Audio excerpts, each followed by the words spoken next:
تھی اور اس میں مجموعی طور پر ہمارے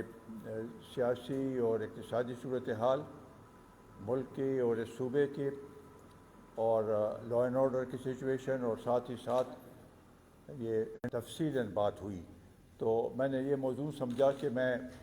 آ کے اب یہاں پر خیبر پختونخوا میں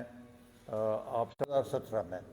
جو کہ پی ٹی آئی کی حکومت تھی، ان کی کیبنٹ نے اس کو پاس کیا اور ان کے بانی انہوں نے اس کی بڑی تعریف کی کہ یہ بہت ہی اچھا بنا، اور یہ آن لائن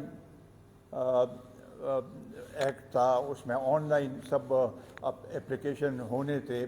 ساتھ فرسٹ کم بنایا گیا، باقی صوبوں نے اس کے بعد اس پہ وہ کی۔ اب جب ان کے پاس یہ ایکٹ تھا تو یہ ایس آئی ایف سی کے ہدایت پر، یعنی مرکز کی ہدایت پر ابھی اس کو تبدیل کر رہے ہیں۔ آخر کیوں؟ آپ ان کو تو چاہیے تھا کہ یہ بتاتے ان کو کہ بھئی ہمارے پاس ایکٹ ہے، یہ صوبائی وہ ہے سبجیکٹ ہے۔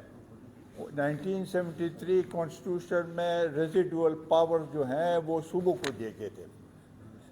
اور یہ اس میں آتا ہے، تو اس کا مطلب یہ ہے کہ اس میں کچھ اور عنصر ہیں جو کہ ہمارے وسائل جو ہیں اس پہ قابض ہونا چاہتے ہیں۔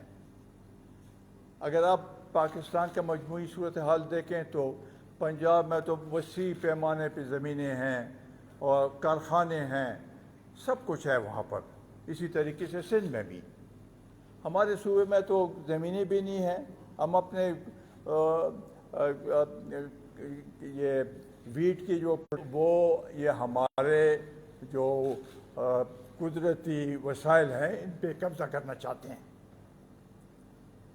یہ اگر یہ ایکٹ اول تو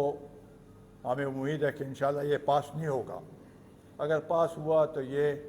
آئین کی خلاف ورزی ہے، وائلیٹو